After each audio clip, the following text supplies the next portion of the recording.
statement Aristotle is like the Quran. How? We're still asking. I'm like Einstein, everyone. Aristotle also describes the emergence of bones and muscle in sequence. Right. Okay. And it's like the Quran.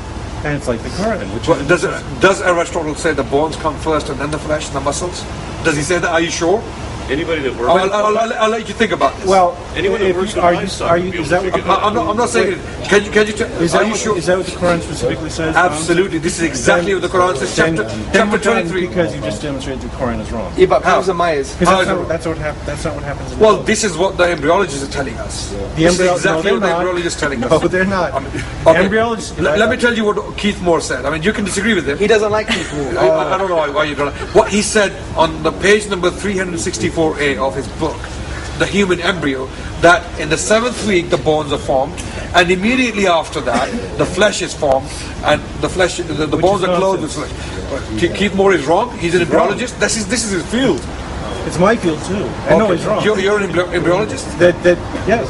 Oh, great! Wow! That's news to me. Okay. So that's wrong, because what happens first is you have differentiation of mesoderm. Right. That within the mesoderm you have segregation into things like embryonic mesenchyme, and then you have these cartilaginous centers will form bone. Right. And these are forming simultaneously with each other. Right. Simultaneously. Yes. Even if that's the case, the Quran is right, because thumma is very, even if that's the case, linguistically the Quran is right. Thumma literally can in Arabic language means things happening simultaneously. Parallel as well. Yes. But that's besides the point. I have a question. Let me Professor Myers, I think what's interesting, even if you're right, that means we would have to assume that the Prophet Muhammad, peace and peace upon him, actually used to go and look into biology. He was a biologist. He would actually go and investigate things about mountains. He was an astronomer. He must have had a library of an Alexandrian magnitude. So even when you make these assumptions, it's still problematic. He was a geologist. Because this is what I've been telling you. Sure. There are no embryological details of any consequence in the Quran. Well, this is not stuff. The details are not there. You're right. This is not are stuff there. that requires a huge library to figure out. This requires a passing acquaintance with general knowledge about the primitive state of biology at the time. That's a fair point. Are you willing to accept now that Muhammad possibly had general knowledge about astronomy, hieroglyphics? He had knowledge of, for example, geology. Yep. He's talking about isostasis, something about isostasis. Okay, so he must have been going around studying with some scholars in Arabia. He wasn't a shepherd. He was a very literate man. He was teaching in a university. He was an intellect, and all those people who believed in it at the time, they must have been blind bunch of bigots, and they just followed him just for the sake of it, just to have a drink. No, I've been saying quite the opposite. I'm saying that he's a man of his times, that he was part of a culture, right? That the Arabs of that time were not quite as primitive and dogmatic and ignorant as you seem. Well, it depends what books you're reading, sir, because this is my history. I'm a historian from the University of London, and I'll refer you to the books of Irfan Shahid, who's an authority in this field, pre-Islamic Arabia, and he states that Arabs at the time were a primitive society. Yes. And now you're saying yes. Oh no, I agree. They were. They were primitive in the sense they were. That's exactly what I'm saying. There was no Arabic language written down at the time.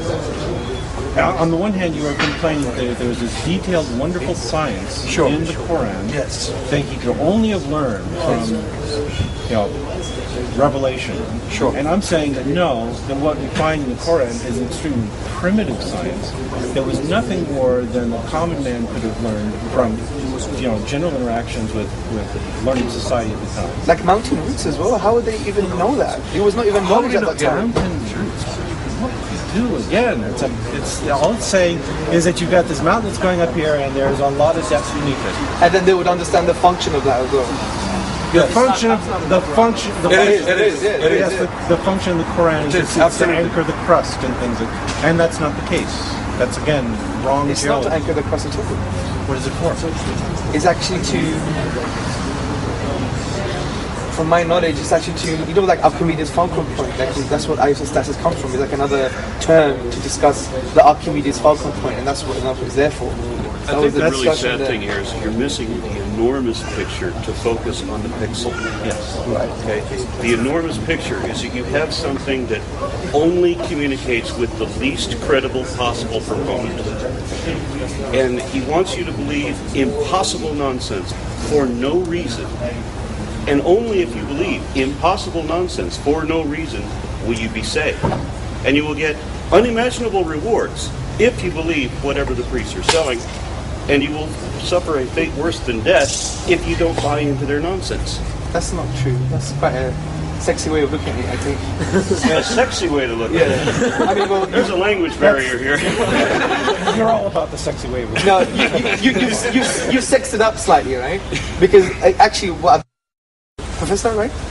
Yes. Yeah, but Professor Myers, what I discussed with Professor Myers was like actually the Quran is quite opposite to that. It's not a text that says believe just because I say so. Okay, it actually tells you to, for example, أَفَلَا تَعْقِلُونَ. In Arabic it says, do you not use your mind, your intellect? So it's telling you and trying to evoke thinking, you see. I just want to make sure we don't have a language barrier. So when I said that you are punished for not believing, you're saying that I'm wrong, that in your religion you are not punished simply for not believing. No, you're right, but it's bigger than that. It's an existential question. So I was right. No, okay. well, what else am I wrong about? Well, I think the way we connect with each other is not by having yes or no answers, but having a conversation, right? So, it's an existential question. For example, hold on just a second. I want you to think for a moment about the creator of the entire universe. Yeah. Doesn't give a rat's ass whether you do anything good or bad in your life. All that matters, the sole criteria, is that you are gullible enough to follow the story of the least credible illiterate proponent you can follow. That's the sole criteria, and that's all. No, that's not true. Okay, if that's not it, then an unbeliever could be saved. An unbeliever would not go to hell. Yeah, that's true. If all unbelievers go to hell, then the sole criteria is gullibility. Let me give you an example. First and foremost, what we say is that the Quran says we do not punish anyone until they have given the message. And there is another concept in the Quran called Dalil Burhan, which means conclusive evidence that you require to be conclusive. Now the second thing is because the message is good for you. That's why. And we've seen that in history. So no, now I can't. Thank you. Well, maybe no. There's another point. Let's not get stampeded. No stampedes. Okay. The other point is an existential question because we believe in Islam of this philosophical principle called the fitra. Fitra means the innate disposition, and we believe that human beings have been created with the innate disposition to acknowledge oneness. Okay, it's a spiritual concept, the oneness of God. And what we say is when we deny ourselves, that's why the question who you are is an existential question in the Quran. Saying, who are you? Are you just a product of American society? Are you a product of capitalism? Are you a product of communism? Are you a product of the system? Are you a product of your parents? If you are, then who are you? You're just like a social biological robot that someone types in the code and you just act in accordance. And the Quran says, don't do that. Think about your reality. And it says, are you just going to follow your forefathers? And it says, literally, even if they're based on no knowledge, it's an existential question. And from that we say, if you don't know who you are, then you're just rejecting yourself. And God says in the Quran that to deny God or to reject God from that innate disposition perspective is like denying your own self. Okay. So the point I'm trying to say is it is an existential question, and that's why it's useful to always have this kind of good discussions all the time. Okay. My primary interest is in phylogenetics. So when I go to deny myself, I would have to deny that I am an evolved ape. That's what I am. That's what we all are. Okay. The Quran, so far as I know, in denying evolution, denies itself. And you are telling me that what I have to instead adopt... It doesn't deny all principles. The Quran doesn't talk about evolution. Regardless. What you're telling me, it talks about Adam and Eve and all of this, and the great flood that we know didn't happen and all of that. But apart from all that, you're asking me to accept this uber-galactic super being... Well, the Quran doesn't talk about the great flood either. Okay. Okay. Just to clarify, the important point is you're asking me to accept this uber-galactic super being, of which we have no evidence at all, from a system of religion which has, so far, only produced failure in every predictable sense. And you want me to believe that this thing will punish me simply for not believing, and it wants me to believe the least credible people and the most improbable stories. And I'll be punished if I don't.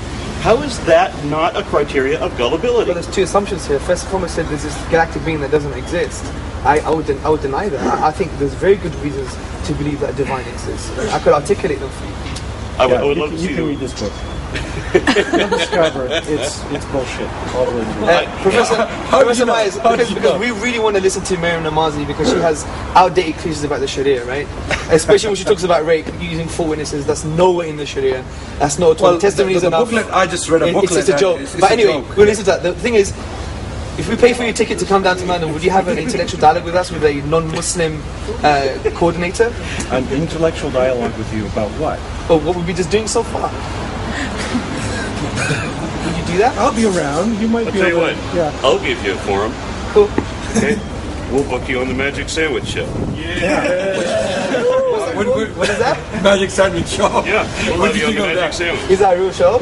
Yeah, it's a real show. Can I get a sandwich?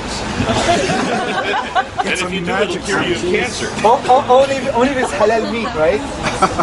Certainly. So, anyway, good to see you, Professor. Thank you so much. Thank you so much for your time. Pleasure. Thank you so much. Thank you. The show goes on.